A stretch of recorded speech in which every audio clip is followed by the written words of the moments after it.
በጣም ጨከን ካትበሉኝና አሁን ይሄ ሰውዬ ላይ መሆን የነበረበት ረጅም ስንጥር ታመጡና ሽንት መሽኛው ቀዳዳ መሃል ላይ እስከ መጨረሻ ከታችሁ አሽጋችሁ መልቀቅ ነው። ከዛ የሚሆነውን ማየት ነው። በቃ የሆነ የቅጣት መመራመሪያ ማድረግ አለባችሁ እንዲያሉ ሰዎች። ወይ ሽንት መሽኛውን በመቀስ በአበባ መቁረጫ መቀስ ተቆርጣለ። አማራ ጋር ግን ስትመጡ ዝሆን የሚያክል ኮዝ አላቸው። ትግል ውስጥ ያሉት በጣም በጠንካራ ቃል ትግል ውስጥ ያሉት ደደቦች ናቸው። ነገም ፕራይም ሚኒስተሩን በእርግጠኝነት እዚህ ያመጣዋሉ። እርግጠኛ ሆኜ የምነግራችሁ እኔ ጠቅላይ ሚኒስትር አብይ አህመድ ይመጣል። ገብታችሁ ተራሳ አብዛኞቻችሁ የራሳችሁን ትግል ትታችሁ ዛሬ እኮ ታጋዩ ራሱ ስለ ሴት ልጅ ጭንና ዳሌ እያወራችሁ ነው። ፖለቲከኞች፣ የብሔር ፖለቲከኞች ምን ላድርግ ነኝ?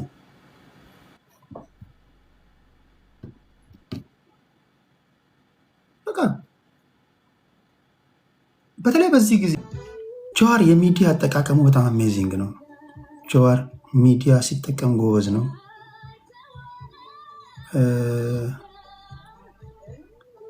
ኢማጂን አሁን ራሱ ሶሻል ሚዲያ ላይ ራሱ አሉ የተባሉ ሰዎችን እንዴት ለመሰብሰብ የሄደበትን መንገድ ይሁን።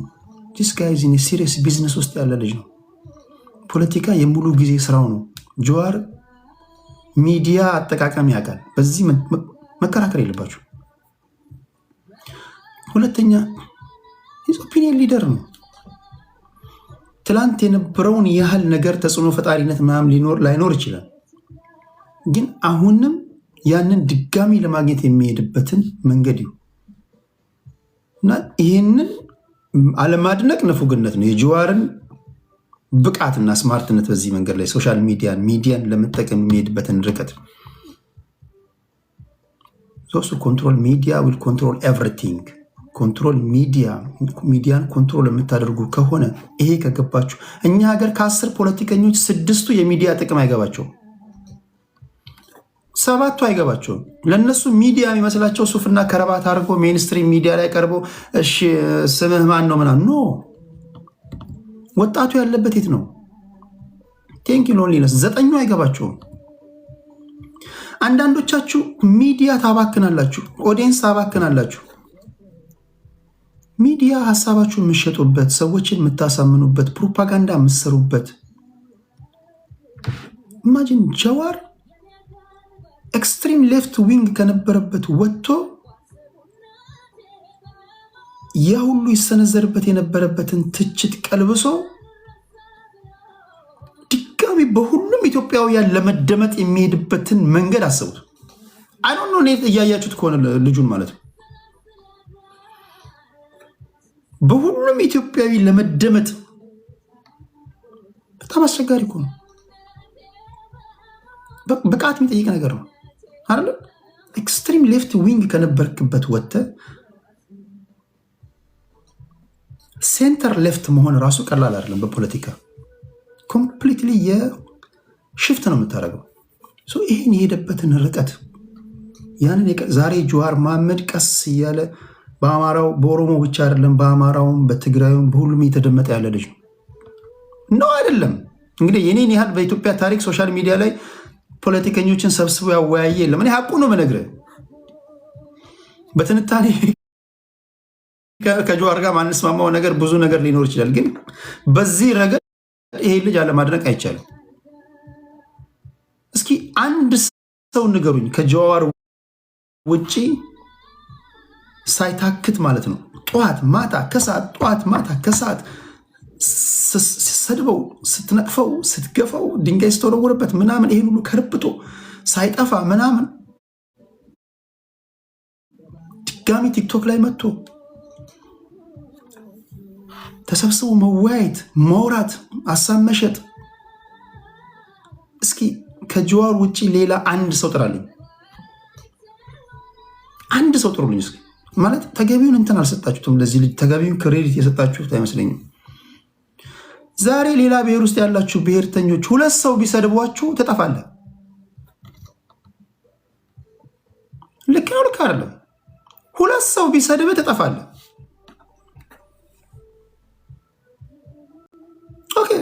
ከየብሔራችሁ ያሉ ኦፒኒየን ሊደሮችን 5 ሰዎች እሺ ሰብስቤ ላወያይ ምናምን አንዳንድ ተወካይ እንኳን ላኩ እንኳን ብል ማንን ትልካላችሁ? ጀዋር ይመጣል። ኦኬ ሌሎቻችሁ ትልካላችሁ። በሁላችሁም የምትስማሙበት ኦፒኒየን ሊደር አላችሁ። ለምሳሌ ኦኬ ከአማራ እስኪ አንድ ሰው ላኩልኝ። አንድ የአማራን ፖለቲካ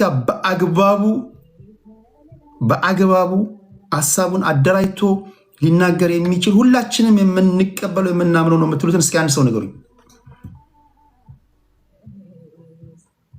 እና ኪላ ለምሳሌ እንደምታውቋቸው ኦኬ በእናኪላ ጉዳይ ለኔ አሁን እናኪላ በአማራነታቸው ማለት ተራጠርላቸው ልጆች ናቸው። ለሰከንድ እንደውም በኔ ትንታኔ እናኪላ አኪላ ዘራ ያዕቆብ እነ ዩሪ እነዚህ አሁን አማራንን ብለው ቢመጡ ሁላችሁም ተቀበሏቸዋላችሁ? አትቀበሏቸውም።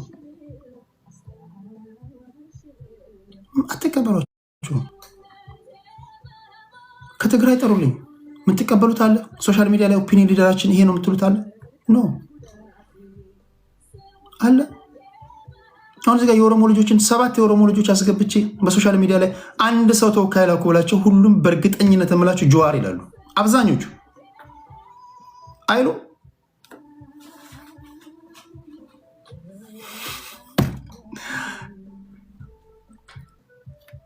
አንድ ኦፒኒየን ሊደር መፍጠር ካልቻልክ ማይ ፍሬንድ የምታደርገው ትግል ስለ መክሸፉ ማሳያ ነው። የከሸፈ ነገር ነው። ኦርጋናይዝድ የሆነ ትግል የለህም ማለት ነው። አሉላ ሰለሞን ሁላችሁም ትቀበሉታላችሁ? አሉላ ሰለሞን ሁላችሁም አትቀበሉትም? ትቀበሉታላችሁ? ጀዋር መሐመድ በተለይ ሶሻል ሚዲያውን ለኮንትሮል ለማድረግ የሚሄድበት መንገድ ለውይይት ለመነጋገር በጣም የሚገርም የሚደንቅ ነው። በጣም የሚገርም ነው።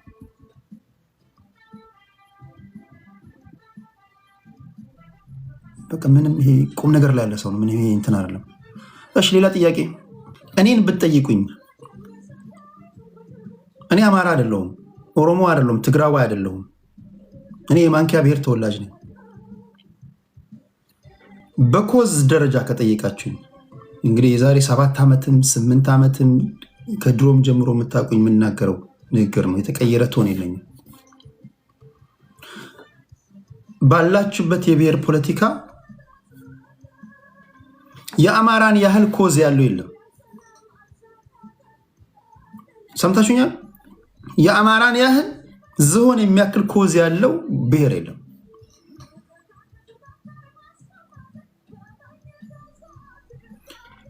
አሳዛኙ ነገር ይሄን ዝሆን የሚያክል ኮዝ ቢምቢ አድርገውት የሚታገሉት ግን ፖለቲከኞቹ ያሳዝኑኛል። አንዳንዱ ኮዝ የለውም። ኮዝ ባይኖረውም ግን ህዝቡን ኮዝ ፈጥሮ በዛ ዙሪያ ላይ ማስተባበር ይችላል። አንዳንዱ በሌለ ነገር ላይ ግርግር ፈጥሮ ምናምን ታግሎ ለማታገል ህዝብ ማስተባበር ይችላል። አማራ ጋር ግን ስትመጡ ዝሆን የሚያክል ኮዝ አላቸው።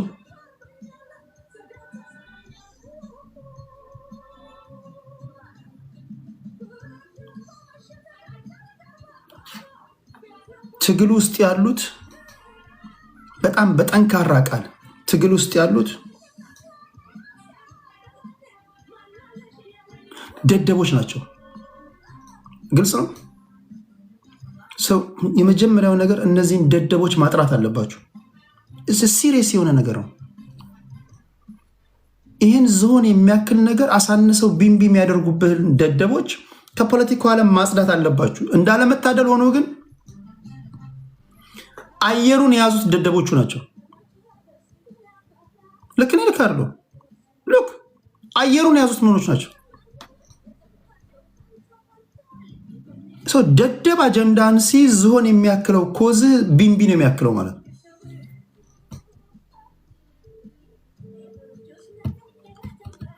እና በኮዝ ደረጃ አማራን የሚያህል ኮዝ ያለው የለም። የአማራን የሚያህል ይሄ እንደ ህዝብ እኮ ትርክ የተፈጠረበት ህዝብ ነው። የዛሬ 8 ዓመት ስታገኙኝ ከዚህ ተለየ ትሆናለኝ። ይሄን ነው መነግራችሁ የነበረው። እንደ ህዝብ ትርክት ተተርኮበት በዛ ትርክት ዙሪያ ላይ ሲገደል ሲፈናቀል ኢሰብአዊ ድርጊት ሲፈጸምበት የኖረ ህዝብ ነው። ይሄ ሲሪየስ የሆነ ኮዝ እኮ ነው። ይህን ጉዳይ የሚተነትኑትን ግን እስኪያቸው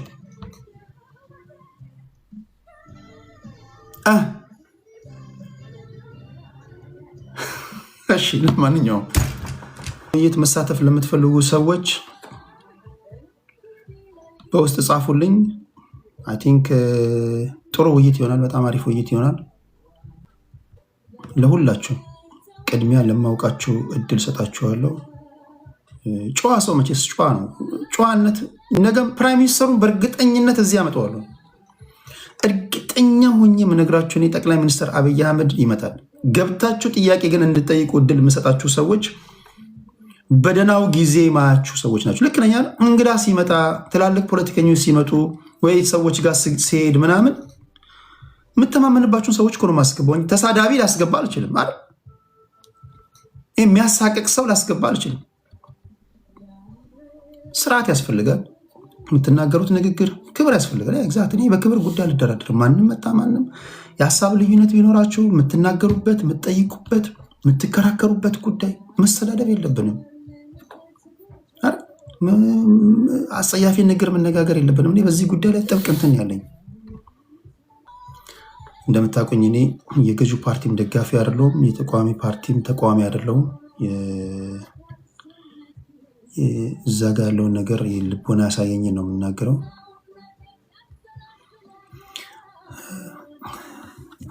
ግን እኮ አንተም ተሳዳቢ ነህ። እኔ በሀገሬ ጉዳይ ከመጣ ልገል እችላለሁ። ምንም ጥያቄ የለውም። ፖለቲካ ከሆነ የምናወራው ፕሪንስፕል ከጣስክ ላደቀህ እችላለሁ። አይ ዶንት ኬር። ፕሪንስፕል አትጣስ። አክብሬ እድል ከሰጠው አክብረ ነው ማውራት ያለብን። ሰዎች የሚመጡት ክብራቸውን ፈልገው ነው። ፕሪንስፕል ከጣስክ ለማንም ልራራ አልችልም። አምሶሪ። እኔ በጣም ፈሪ ልጅ አይደለሁም። እኔ በጣም ደፋር ልጅ ነኝ። ደፋር ስላችሁ ግን ሰው አከብራለሁ። በጣም ሰው አከብራለሁ። ሰው ዲስሪስፔክት የሚያደርግ ሰው አልወድም። እሺ፣ እንደዛ ነው የምናደርገው። ክብራትና ክብራን እንወያያለን፣ እናወራለን። አስቴር እንዴት ነው? አይዶን ነው። ጠብቀውና ላልተው ሲነበቡ ሁለት የተለያየ ትርጉም የሚሰጡ ቃላቶች አሉ። በዳኔ ብላችሁ ነው የምታነቡት ወይስ በዳኔ ነው የምትሉት? አይዶን ኖ። ጀስት ለማወቅ ያህል ነው። ናርዲ እንዴት ነሽ? እንኳን ደህና መጣሽ። ለማወቅ ያህል ነው። ጠብቀውና ላልተው ሲነበቡ እንደፈራሁት እኔ ቃላት አትሰንጠቁ። ለማወቅ ፈልጌ ነው። የሚነግረኛል ሞገስ በዳ የሚባል ልጅ ነበር። አብሮኝ የተማረ ልጅ ነው። ሞገስ በዳ እና አስተማሪው እየጠራ ሞገስ በዳ ምናምን ይላል። አስተማሪው አልተሳሳተም። ሞገስ በዳ ይላል። ልጁ ተቆጣ።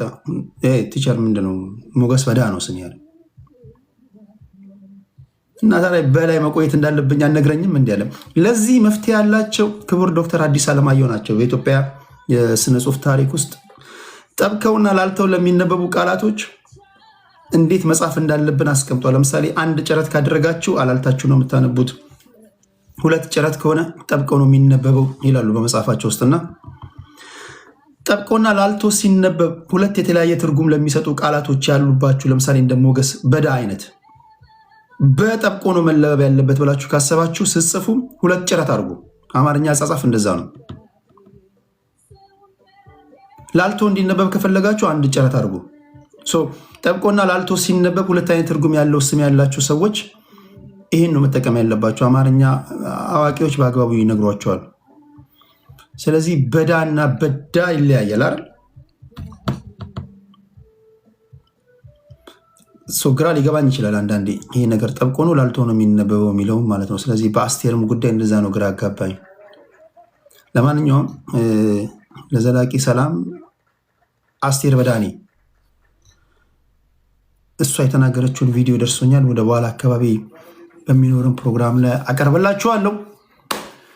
ዩቲዩብ ላይ ያመለጣችሁ ፕሮግራም ላይ ሄዳችሁ ላይቭ ፕሮግራሙን እዩ። በታኔ ነው አይደል ስሙ?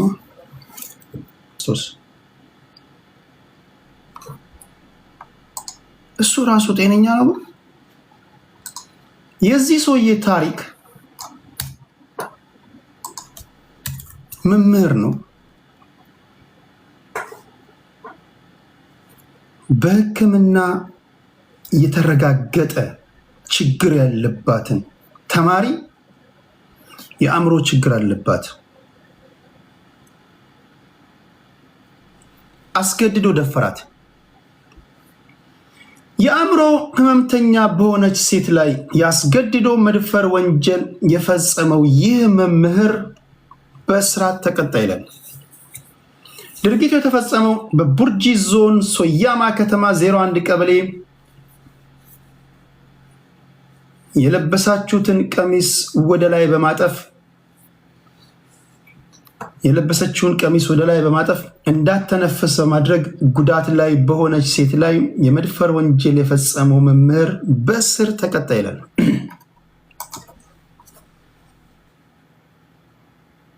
ለወትሮ የተሳሳተ ያቃናል፣ የእውቀት አባት ነው። እግዚአብሔር ያሳያችሁ ስንት አይነት የህብረተሰብ ክፍሎች እጅግ አሳፋሪ በሆነ ተግባር ውስጥ እንዳለን እወቁ። ኢትዮጵያ ውስጥ አሁን ልዩ ልዩ ወንጀሎችን ነው የምሰሙት። ደግሞ በጣም አስገራሚው ነገር ከሰኞ ወደ ማክሰኞ ከማክሰኞ ወደ ሮብ በተሸጋገረን ቁጥር ሰኞ ከሰማነው ዜና የማክሰኞ እግዚኦ ያስብላል። የሮቡ አረ የማክሰኞ በስንት ጣሙ ያሰኛል። የሐሙሱ አረ የሮቡ ይሻላል ምናምን እየባሰ እንዴት ይሄዳል? ልብ ብላችኋል? በፊት የሆኑ ጎረምሶች ሴትን አስገድደው ደፈሩ የሚል ዜና እንሰማለን፣ እግዚኦ እንላለን። ከዛ ወዲያው ደግሞ በማግስቱ ደግሞ የሆኑ ጎረምሶች የ2 ዓመት ህፃን ልጅ አስገድደው ደፈሩ የሚል መጀመሪያ የ15 ዓመት ልጅ 17 ዓመት ልጅ ዜና ነው የምንሰማው። ከዛ የ7 ዓመት ልጅ ከዛ የ2 ዓመት ልጅ አረ እንዴት ያለ ነገር ነው! እንዴት የ2 ዓመት ልጅ ህፃን ልጅ ይደፈራል ምናምን ብለን እናወራለን። ከዛ በጣም ይግረማችሁ ተብሎ ደግሞ አጎት ደፈረ ይባላል። አረ ምን አይነት ታምር ነው ምናምን ብለን ስናወራ በሚቀጥለው ቀን አባት የገዛ ልጁን ሴት ልጁን ደፈረ የሚል ዜና እንሰማለን። አረቻ ሀገር አረ ወዴት እየሄድን ነው ጎበዝ? ይሄ ሁሉ ሃይማኖተኛ ባለበት፣ ይሄ ሁሉ ሰጋጅ፣ ይሄ ሁሉ ጸላይ ባለበት ሀገር ላይ እንዴት እንዲህ ያለ ነገር ይፈጠራል ስትሉ ደግሞ ከሴት ልጅ ደግሞ ይቀየርና አባት የገዛ ወንድ ልጆቹን ደፈረ የሚል ዜና ሰማላችሁ።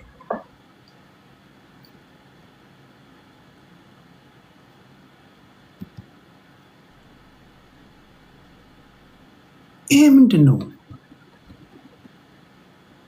ይሄ ኮኒ አሁን ሲመስለኝ እንደ ሶሻል ሚዲያው ዜናው ምናምን እየሰማን ስለሆነ ሳንሰማቸው የቆዩ ስንት ዜናዎች አሉ። ለመናገር የሚከብደኝ ዜናዎች አሉ።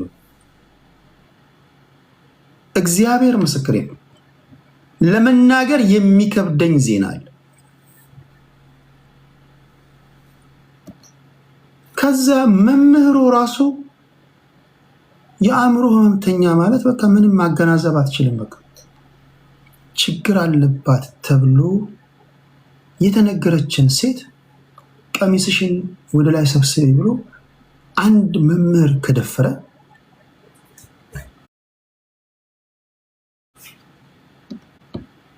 ምንድን ነው የቀረው? የሃይማኖት ሰባኪ ምናምን ሰባኪ ዘማሪ እነዚህ መቷቸው። እንዲህ ያለ ነገር አስፈሪ ከሚያደርገው ነገር አንዱ ምን መሰላችሁ? ክፉ ነገር ተደጋግሞ በተሰራ ቁጥር ክፉ መሆኑ ይቀርና የተለመደ ይሆናል። ይሄ የክቡር ዶክተር አዲስ አለማየሁ ፍቅር እስከ መቃብር መጽሐፍ ላይ ያለቃሉ። ደስ የሚለኝ ታዲያ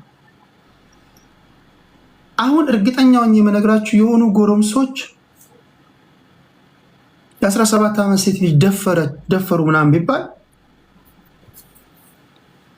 ስንት የከፋ ዜና ሰምተን የለ ምን ያስገርማል ምናምን ነው የሚለው ብዙ ሰው። ድርጊቱ እኮ ወንጀል እኮ ነው።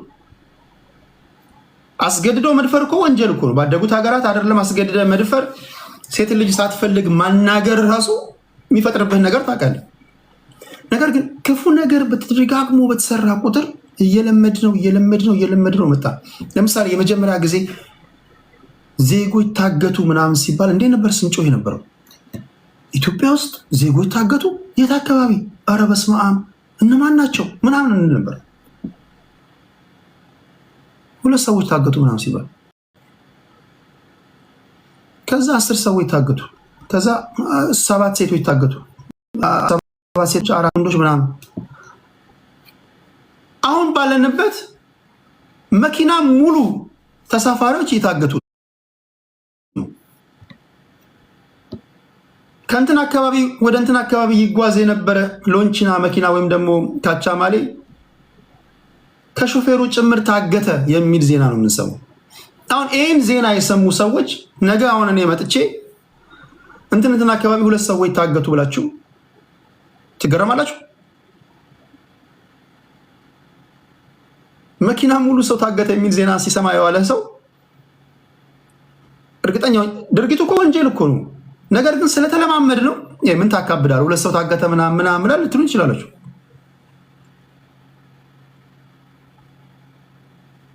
ምን ታካብዳለህ እንዴ? ለ2 ሰው 4 መኪና ሙሉ ታገተ የሚል ዜና በሰማን ጆሮአችን 2 ሰው ታገተ ምናምን ብለህ አቧራ ታነሳለህ እንዴ? ምናምን እኮ ነው ሰው ሊል የሚችለው። ለምንድን ነው መሰላችሁ? የሰው አእምሮ ልምምድ ነው።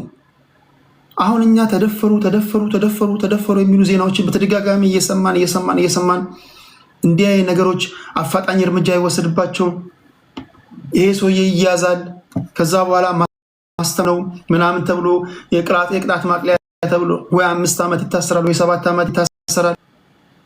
የመጀመሪያው ደፋሪ በሞት ቢቀጣስ?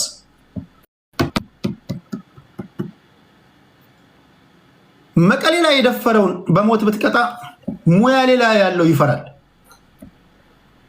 እኔ እርግጠኛውን የምነግራችሁ የኛ ህዝብ ቅጣት ይፈልጋል። ህዝብ በባህሪው ቅጣት ያስፈልገዋል። ህዝብ ስላችሁ እንደ ህዝብ ማለት ሳይሆን ህዝብ ውስጥ ያሉ ወንጀለኞች፣ ለወንጀለኞች የምናስተላልፈው ቅጣት አንዳንድ ጊዜ ቅጣትን ጠንካራ የምታደርጉት ጨካኝ ስለሆናችሁ አይደለም፣ ሌሎችን ለማስተማር ነው። ለምሳሌ የ2 ዓመት ህፃን ልጅ የደፈረን ሰውዬ ድጋሚ ሆኖ ከማህበረሰቡ ጋር ስለመቀላቀሉ እንዴት ታስባለህ?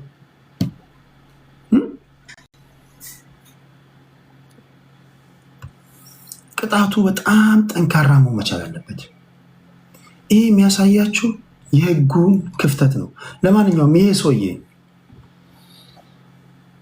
መምህር ነው። እንደ አካባቢው የኮሚኒኬሽን ጽህፈት ቤት መረጃ ከሆነ ይህ ተከሳሽ መምህር አማረ ሻሩካ ይባላል። የዚህ ሰውዬ ዘመድ አላችሁ? የዚህ ሰውዬ ዘመዶች አላችሁ? አማረ ሻሩካ ይባላል።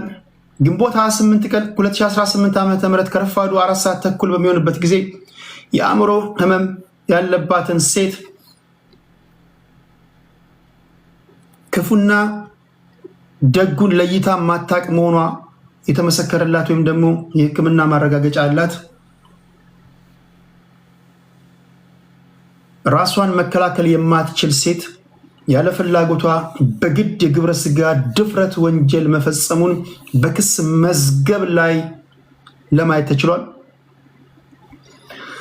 ተከሳሹ በችሎት ቀርቦ አቃቤ ሕግ ክሱን የሚያስረዱ የሰውና የሰነድ ማስረጃዎችን በማቅረብ አስረድቷል። አቃቤ ሕግ ፍርድ ቤቱ የቀረበውን መዝገብ ሲመረምር ቆይቶ ሐምሌ 14 ቀን 2018 ዓ.ም በዋለው ችሎት ተከሳሹ በተከሰሰበት ወንጀል ጥፋተኛ ሆኖ ተገኘ ተባለ።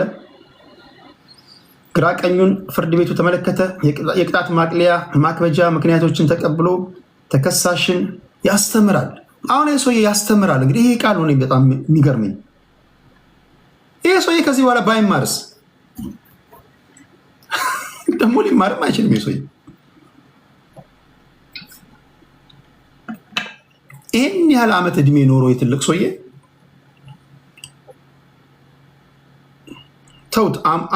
አእምሮ የታመመ ሴት እንኳን ይቅር፣ ሴትን ልጅ መተናኮል ትክክል እንዳልሆነ ይሄ ዕድሜው ካላስተማረው ይሄ እኮ አእምሮ ህመምተኛ የደፈረ ሰውዬ ነው። ዲቲንክ አሁን የስር ቅጣት ይህን ሰውዬ ያስተምረዋል?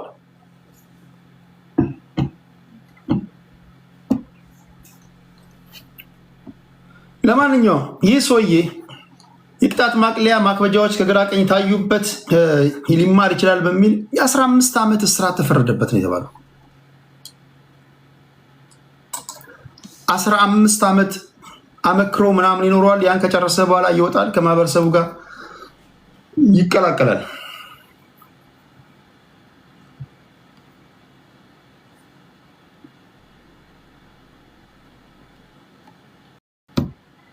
በጣም ጨከን ካትበሉኝና አሁን ይሄ ሰውዬ ላይ መሆን የነበረበት ረጅም ስንጥር ታመጡና ሽንት መሽኛው ቀዳዳ መሃል ላይ እስከ መጨረሻ ከታችሁ አሽጋችሁ መልቀቅ ነው። ከዛ የሚሆነውን ማየት ነው። በቃ የሆነ የቅጣት መመራመሪያ ማድረግ አለባችሁ እንዲህ ያሉ ሰዎች። ሌላ አለ፣ ሌላ ሊያስተምረው የሚችለው ይሄ ነው ወይ? ሽንት መሽኛውን በመቀስ በአበባ መቁረጫ መቀስ ተቆርጣለህ። እኔ በነገራችን ላይ በጣም አይዶን ነው። እኔ ጨካኝ ስለሆናችሁ ሳይሆን ሌላውን ማስተማር ከፈለጋችሁ እንደዛ ነው መሆን ያለበት። ይሁን ባደጉት ሀገራት ቢሆን የሰውዬ በስመ አብ ወልድ። ሌላው ክብራትና ክብራን፣ ኦኬ፣ ከዚህ ጋር በተያያዘ እሺ፣ እነዚህ ናቸው።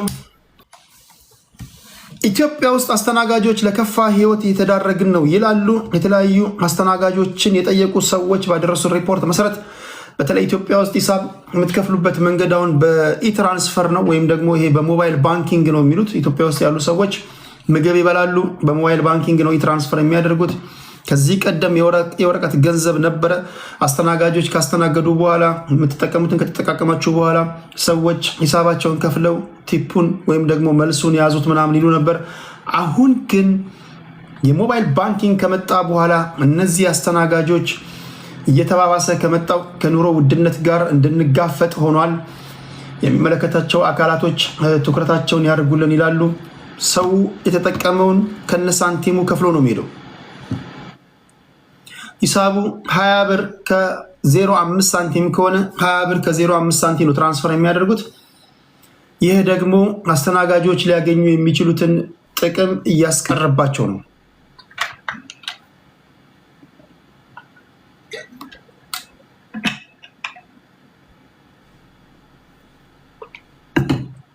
አንዳንድ ተጠቃሚዎች የወረቀት ገንዘብ ባለመያዛቸው እንደዚሁ ጉዳት እየደረሰባቸው ነው። ምክንያቱም የወረቀት ገንዘብ ሲይዙ ለአስተናጋጆች ጥቅም ይኖረው ነበረ። አሁን ግን ያ ጥቅም የለም። ስለዚህ አስተናጋጆች ለከፋ ችግር ተዳርገናል። አሁን ባለንበት የመስተንግዶ ደሞዝ መኖር አንችልም ይላሉ። ምን ትላላችሁ? በአብዛኛው የሆቴልና የሬስቶራንት ሰራተኛ የሚከፈላቸው ወራዊ ደሞዝ የኑሮ ውድነቱን ለመቋቋም በቂ አይደለም። አንዳንድ ጊዜም የወራዊ የትራንስፖርት ወጪን እንኳን ለመሸፈን አይበቃም።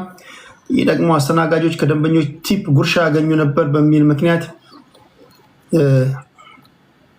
ሲጸድቅ ነበር። ወይም ደግሞ የሆቴል ባለሙያዎች፣ የሆቴል ባለቤቶች ለአስተናጋጆች ደሞዝ እንዳይጨምሩ ምክንያት ከሆኑ ጉዳዮች መካከል ቲፕ ታገኛላችሁ በሚል ነበረ። አሁን ቲፕ ቀርቷል፣ ምክንያቱም በሞባይል ባንኪንግ ምክንያት።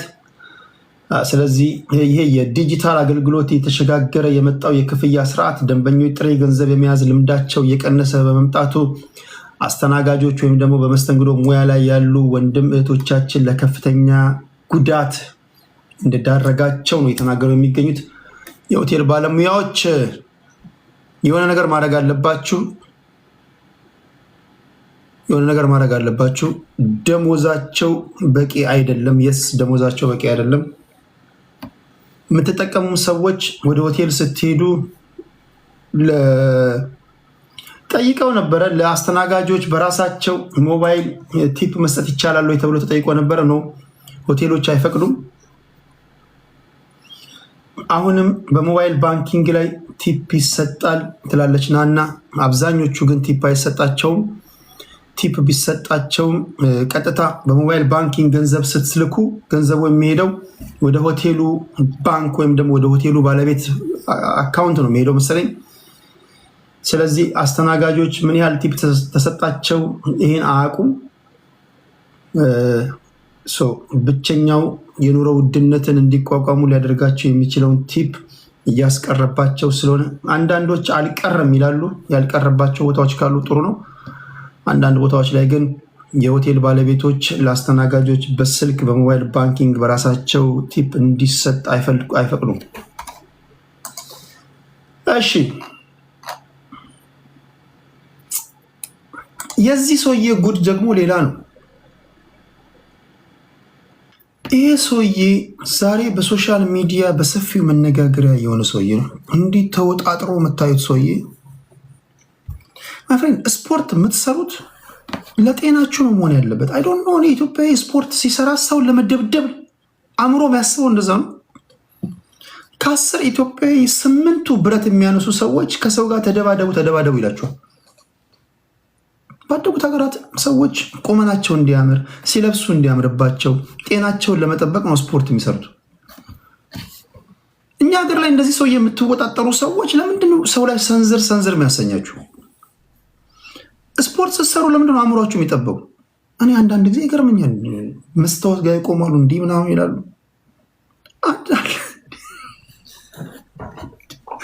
ምንድነው የእኛ ነገር? ምንድነው እንግዲህ ሌላ ዓለም ላይ ስፖርት የሚሰሩ ሰዎች በጣም ትሁቶች ናቸው። በጣም ትሁት ናቸው። በቃ ጀስ ለራሳቸው ጤንነታቸውን ለመጠበቅ ነው እንጂ አንድም ከድብድብ ጋር የሚያያይዝ ነገር የላቸው።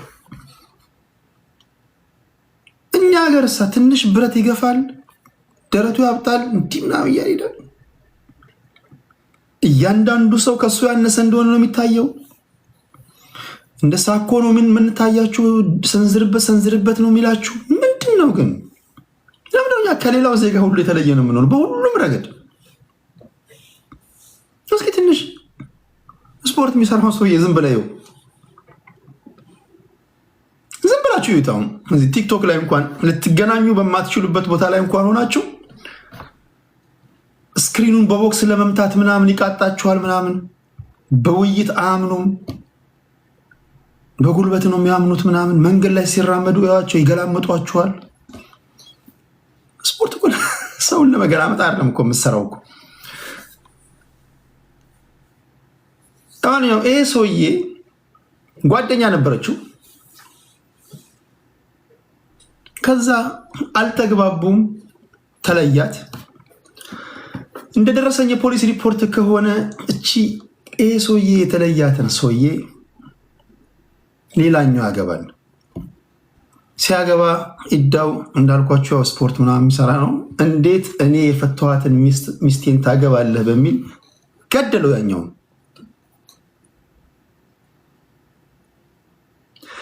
ይህ ድርጊት የተፈጸመው በከፋ ዞን ዴቻ ወረዳ በቂም በቀል በመነሳት የግድያ ወንጀል የፈጸመው ግለሰብ በእስራት ተቀጣ ይላል። የደቡብ ምዕራብ ኢትዮጵያ ሕዝቦች ክልል ፖሊስ ኮሚሽን የህዝብ ግንኙነትና ኮሚኒኬሽን ዳይሬክተር ኢንስፔክተር ደጀኔ አሰፋ ናቸው የሚናገሩት።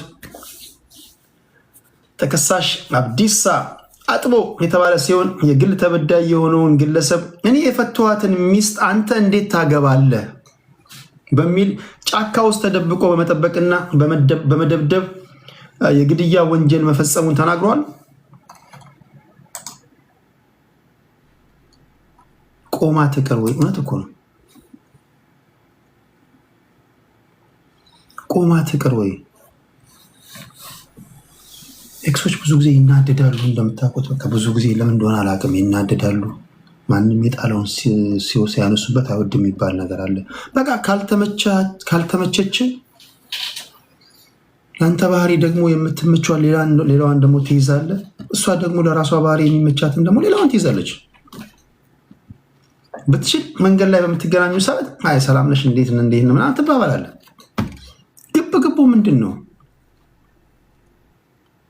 እንዴ? ፈጣሪ የቀደደውን ቀዳዳ እኔ ብቻ እየደፈንኩኝ ልኑር ነው የምትለው? እንዴት ያለ ስግብግብነት ነው? ቆይ ምንድነው ዓላማህ? ቆይ ሌላ ምንድነው ዓላማህ? ቆይ በአግባቡ ተንከባክበህ ያዝ። አትይዝም? እሺ በአግባቡ የሚንከባከባለ ደግሞ ኖ ትላለህ። ለራሱ እኮ ጓደኛ ይዟል እኮ ለራሱ ጓደኛ ይዟል። እሺ ለማንኛውም ምን ተፈረደበት? ፖሊስ በሰውና በአስክሬን ምርመራ ውጤት መዝገቡን በማደራጀት ክስ መሰረተበት። የካፋ ዞን አቃቤ ሕግ ፖሊስ የደረሰውን ምርመራ መዝገብ መነሻ በማድረግ የፌድሪ ወንጀል ሕግ አንቀጽ 540 ላይ የተደነገገውን ተላልፎ በመገኘቱ በፈጸመው ሰው የመግደል ወንጀል ክስ መስርቶበት ፍርድ ቤት አቀረበው። የካፋ ዞን ከፍተኛ ፍርድ ቤት አቃቤ ሕግ የቀረበውን መዝገብ ግራ ቀኙን መርምሮ ተከሳሹን በፈጸመው ወንጀል ጥፋተኛ ሆኖ በመገኘቱ ብይን ሰጥቷል። በዚሁ መሰረት የካፋ ዞን ከፍተኛ ፍርድ ቤት ተከሳሽ አብዲሳ አጥቦ እንደተለመደው ካልኳችሁ ስንት ዓመት እንደተፈረደበት ታውቃላችሁ። እኔ ለምን እንደዚህ ሰው የገደለ ሰው አሰቃቂ ወንጀል የሚፈጽም ሰው 15 ዓመት ብቻ ምናምን እንደሚፈረድበት አላውቅም። በ15 ዓመት ስርዓት እንዲቀጣ ወስኖበታል። የፖሊስ ያደረሰ ሪፖርት ነው። የሚመለከታቸው አካላት ፖሊስ በዚህ ጉዳይ ላይ ጥብቅ የሆነ በተለይ ሴቶችን የሚደፍር ነፍስ የሚያጠፉ ሰዎች ላይ ህጉ ጠንካራ መሆን አለበት። እሺ ሌላ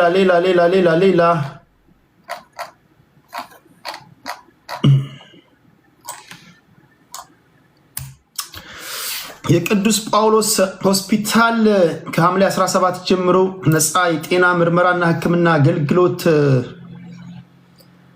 ይሰጣል። ሆስፒታሉ በቀን 300 ታካሚዎችን ያስተናግዳል። ስለዚህ ሄዳችሁ መታከም ያለባችሁ ሰዎች ይህን መረጃ ከሰማችሁበት ጊዜ ጀምሮ ማይ ፍሬንድ አልጋ አለመያዝ ጤነኛ ነህ ማለት አይደለም። ያልኩን ሰምተሃል? አልጋ አለመያዛችን ጤነኛ ነን ማለት አይደለም። አንዳንድ ሶሻል ሚዲያ ላይ ትመጣና ማታቀውን ሰው ዝም ብለህ የምትሳደብ ከሆነ መመርመር አለብን። ይሄ ህመም ነው። ሰው ምዘልፍ ከሆነ ማቀን ሰው የምትሳደብ ከሆነ ጸብጸብ የሚል ከሆነ እንደ ቀደሙ ዱላ የሚል ከሆነ መመርመር አለብን። ለእናንተም ጭምር ነው። የሆስፒታሉ ዋና ስራ አስፈጻሚ ዶክተር አብርሃም እሸቱ ከብስራት ሬዲዮ ጋር ባደረጉት ቆይታ በቀን ከ300 በላይ ታካሚዎችን በነፃ አገልግሎት እየሰጠን እያከምን እንገኛለን። አገልግሎቱ ከህፃናት እስከ አዋቂዎች ድረስ ለሁሉም የዕድሜ ክልሎች የሚሰጥ መሆኑን ገልጸዋል። ከስፔሻሊስትና ከሰብ ስፔሻሊስት ሐኪሞች ጨምሮ ብዙ የህክምና ሰዎች ይገኛሉ፣ ወይም ደግሞ ህክምናው በእነዚህ ሰዎች ይደረጋል። የመርሃ ግብሩ ዋነኛ ዓላማ የጤና ምርመራን ማበረታታት ነው የተባለ ሲሆን በተለይም አቅም ለሌላቸው ዜጎች የህክምና አገልግሎትን ተደራሽ ለማድረግ ያለመ ነው። በነፃ ከሚሰጡ አገልግሎቶች ውስጥ የውስጥ ደዌ፣ የማህፀንና ጽንስ ህክምና፣ የመለስተኛ ቀዶ ህክምና፣ የጥርስ፣ የስነ አእምሮ ህክምና፣ የልብ ምርመራና ሌሎች የጤና አገልግሎቶች ተጠቃሾች ናቸው ተብሏል። አገልግሎቱ በየቀኑ ከጠዋቱ 3 ሰዓት እስከ ቀኑ 10 ሰዓት ድረስ ይቆያል። ስለዚህ የመኪና ማቆሚያ እያሽከረከራችሁ ለምትሄዱ በመኪና ለምትሄዱ ሰዎች መኪና ማቆሚያ ተዘጋጅቷል። የጤና ምርመራ ወይም ህክምና ለሚፈልጉ ዜጎች በተጠቀሰው ቦታ በመገኘት አገልግሎቱን መጠቀም እንደምትችሉ ዶክተር አብርሃም እሸቱ ተናግረዋል። ስለዚህ ህክምናውን ተጠቀሙ ለማለት ያህል ነው። ግን ገንዘብ ለሌላችሁ ወይም አቅም ለሌላችሁ ሰዎች ሌላ እነዚህ ሴቶች ፎቶ ቢኖረኝ ጥሩ ነው። የእነዚህ ሴቶች ጉዳይ በሶሻል ሚዲያ መነጋገሪያ ከሆኑ ጉዳዮች መካከል አንዱ ነው። የታለፈ እነዚህ ሶስቱ ወፎች ሶስቱ ሴቶች አንድን ወንድ ለ3 ገደሉ የተባሉ ናቸው። ማይ ፍሬንድ ሴቶች እንዲህ ባለ ሁኔታ ላይ ከተገኙ ማምለጥ አለብን። ወንዶችን ለማጥቃት እንመካከር ብለው ሴቶች የተቀመጡ ሰዓት ማይ ፍሬንድ አምልጥ። አሁን ምልክቶችን እያየ ነው። ምልክቶች እየታዩ ነው። ሴቶች እየተደራጁ ወንዶችን ማጥቃት ጀምረዋል። ይሄ እንደ ድሮ ነካክተህ ምናምን እዚህም እዛም ነካክተህ ማቆም አትችልም ማለት ነው። እንዲህ ደግሞ ማሰብ ከቻሉ ማይ ፍሬንድ በቃ ያበቃላል። ህልውና አደጋ ውስጥ ነው ያለው። ስለዚህ እንደ አማራ፣ እንደ ኦሮሞ፣ እንደ ስልጤ ሳይሆን መደራጀት ያለብህ እንደ ወንድ ተደራጅተህ ነው ይህን ነገር መታገል ያለብህ። አደገኛ ሁኔታ እየመጣ ነው። ሴቶች ለ3 ሆነው መክረው አውጥተው አውርደው ወንድ ገለዋል ነው የሚለው ዜናው። ድርጊቱ የተፈጸመው ሻሸመኔ ከተማ ነው። የሻሸመኔ ከተማ ከፍተኛ ፍርድ ቤት 3 ሴቶች፣ እነዚህ የምትመለከቷቸው 3 ሴቶች በአንድ ሆቴል መኝታ ክፍል ውስጥ አንድን ሰው በአሰቃቂ ሁኔታ ገለዋል የተባለው በቀረበባቸው ክስም እያንዳንዳቸው የተፈረደባቸው ፍርድ አለ። ተከሳሾቹ ከግራ ወደ ቀኝ አማራች በቀለ ዳምጤ፣ ሀና ደግፌ ወንድሜነ እና መስከረም ዳቦቼ ሻላሞ የተባሉ ሲሆኑ እያንዳንዳቸው የተቀጡትን ቅጣት ነግራቸዋለሁ። አቃቤ ሕግ እንደቀረበው ክስ ከሆነ ተከሳሾቹ በአንድ ሆቴል ውስጥ በመስተንግዶ ስራ ላይ የነበሩ ሲሆን ሚያዝያ 8 ቀን 2018 ዓ.ም ሌሊት 9 ሰዓት ላይ በሻሸመኔ ከተማ ሀሩፋ ክፍለ ከተማ ቡልቻና ወረዳ ግሮሰሪ ጫቃ በተባለ ስፍራ ተጎጂው ይነበብ ታምሩ በተከራየው ክፍል ይነበብ ታምሩ አሬ ልጅ ከኔ ጋር አብሮ የተማረ ልጅ እንዴ?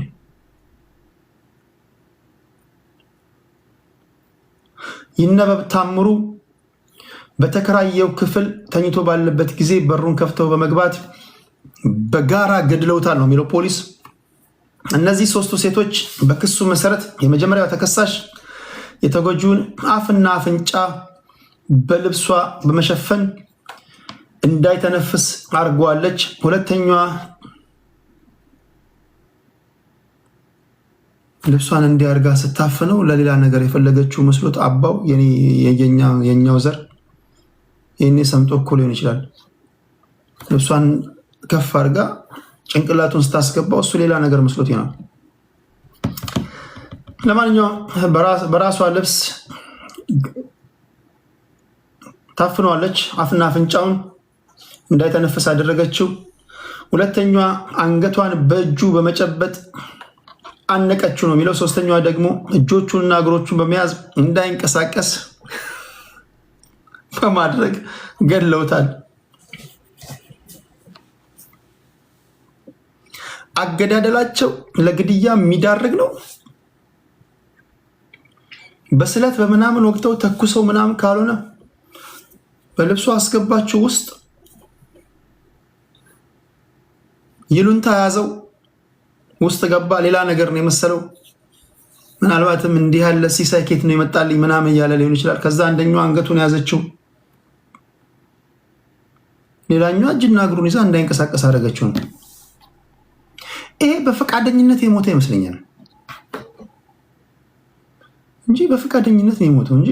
እስኪ ከግድያው በኋላ የተጎጂውን ንብረት በመፈተሽ ያገኙትን ወስዷል የተባለው ማንነቱ እንዳይታወቅም ከኢትዮጵያ ንግድ ባንክ ደብተሩ ላይ የነበረውን ፎቶ አውልቀው ስሙን የሂሳብ ቁጥሩን በማጥፋት ማስረጃ ለማጥፋት ሞክሯል የተባለው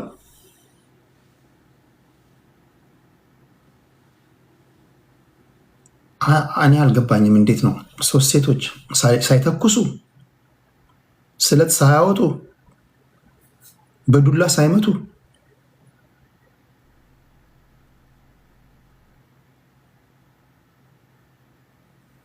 እንዴት ነው የሚገሉ?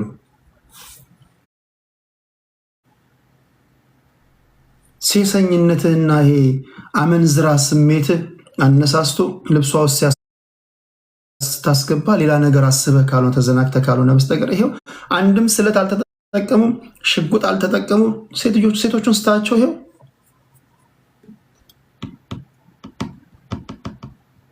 እንዴት ነው አንድ ጎረምሳ ሊገሉ የሚችሉት? ይሄ በፈቃደኝነት የሞተ ነው ይመስለኝ።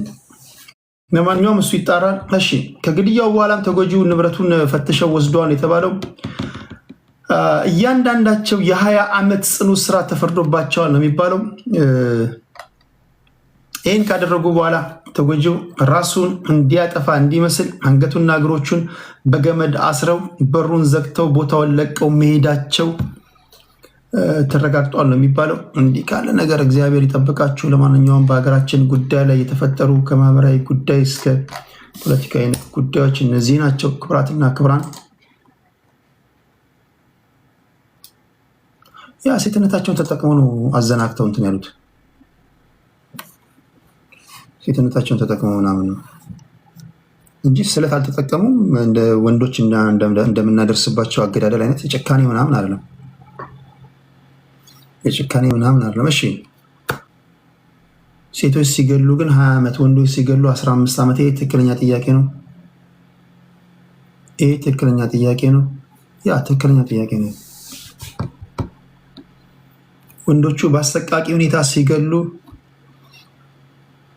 15 ዓመት 12 ዓመት፣ ሴቶቹ ወርማፕ አድርገው ሮማናቲክ በሆነ መንገድ ሲገሉ 20 ዓመት። ይሄ ትክክል አይደለም።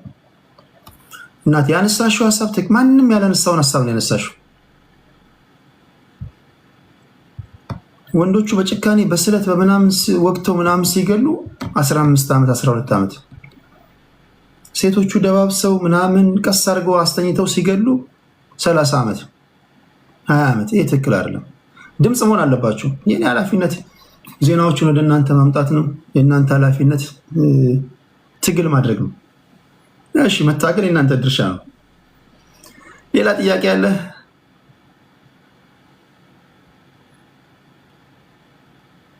በሀገራችን ሕግ ተፈጻሚ የሚያደርጉ ሰዎች መስቀል ነበር አስደስተው ነው የገደሉት። መቀነስ ነው። ያ እሺ፣ ሁላችሁንም ከልብ አመሰግናለሁ።